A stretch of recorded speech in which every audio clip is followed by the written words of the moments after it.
Hi, everybody. Well, thank you, Mike, for that introduction. And I think what Kekashan and also what the video that we saw earlier is a great introduction for this small Q&A session.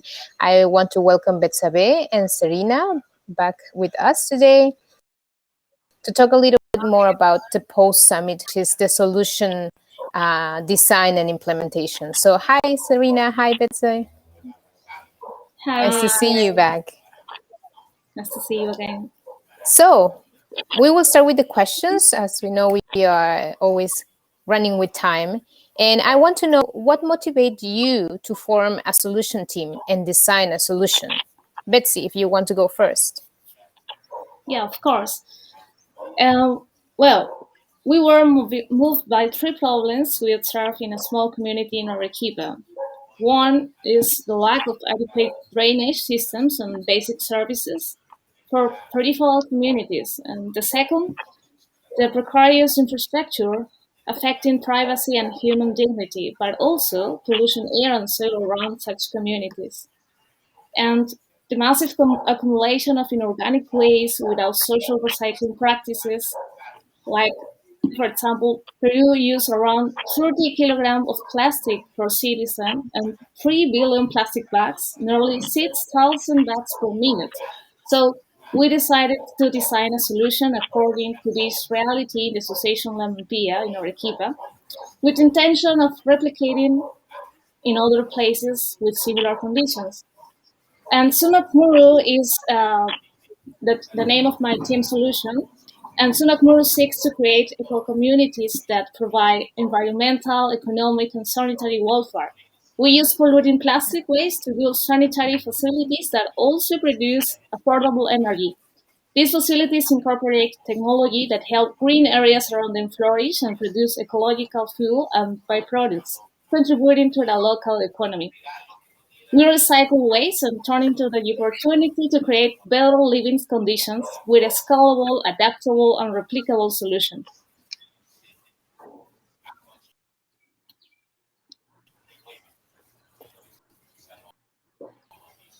Great. Thank you, Beth. You can also tell us what motivated you to form a solution team and also explain a little bit more about your solution.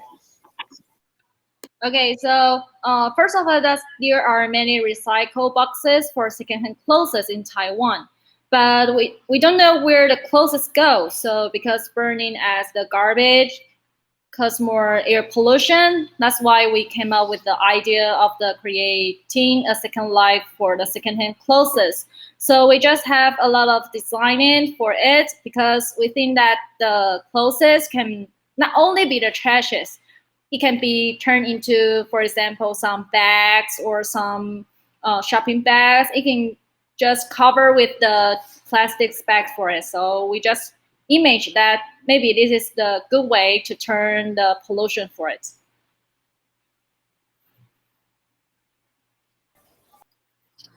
Great.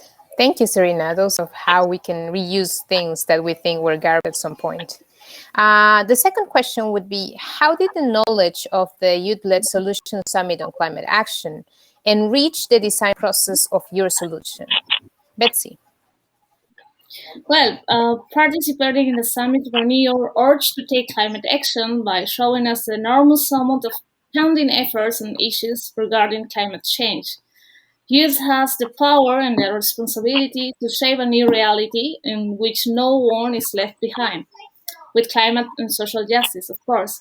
And it's on our hands now, and the summit gave us that message and empowered us to design a solution.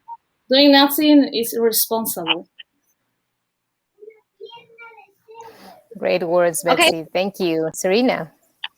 so formal teams on the acts of the young people use the came to introduce the environmental issue and practice that the kids can take a DIY project for it. So we can take it a project back and tell the importance of the environmental issue to their families one by one and turn into lots of person to know it and keep doing with us.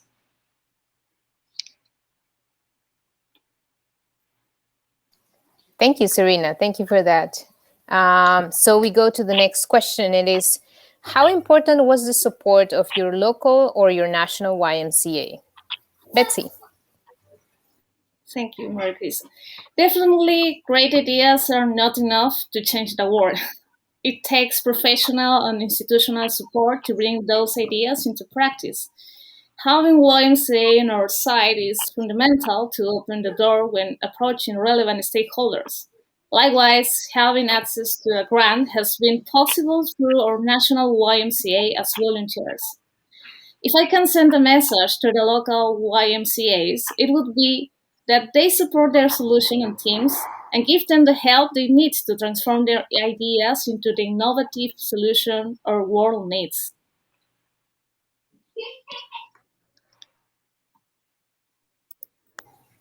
Serena.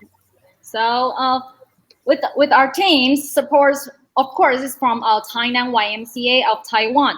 So that us don't need to worry about anything else. Just keep doing. So also make the all of the stuff respond and focus on our solution together, and to make more people willing to participate to our solution. So this is why we can do it from the first of it in the local place and then turn into the whole world. Thank you, Serena. So as the video explained, post the summit, the young participants will be called to form a solution team, and this is what Serena and Betsy did in their own YMCAs. And we know you are maybe at some point already implementing or starting to implement, but we want to know overall, how was your experience through the process of presenting and implementing a solution? Betsy. Yeah, it's been an extremely challenging and yet enriching experience. I think I mentioned that the other day, and we are learning a lot about many different things, like teamwork, communication, stakeholders management, and a lot of more things. I realized that professional I realized that importance of interdisciplinary and distributed teamwork, since we have diverse professional and cultural geographic backgrounds, help a lot. I've also learned the value of innovation to achieve solution and manage the risk that every project faces. And finally, there's no doubt that grant has been a major first impulse for us. From now on, we are expecting to snowball our solution and adapt it in other places. And in the implementation phase, our solution has benefited from the experience and knowledge and the bonds and connections of the professional team from inclusion and community development area in YMCA Peru, led by Rocio Solis. And they have helped us in many more ways than we could have expected. And we are very, very thankful for that. That's awesome, Betsy. Thank you for sharing that. Serena, what about you? So at first, secondhand clothes were considering nothing, but we are guided by stories to inform them the unnecessary pollution caused by the recycling process of secondhand clothes. So, and we make a DIY work even more real.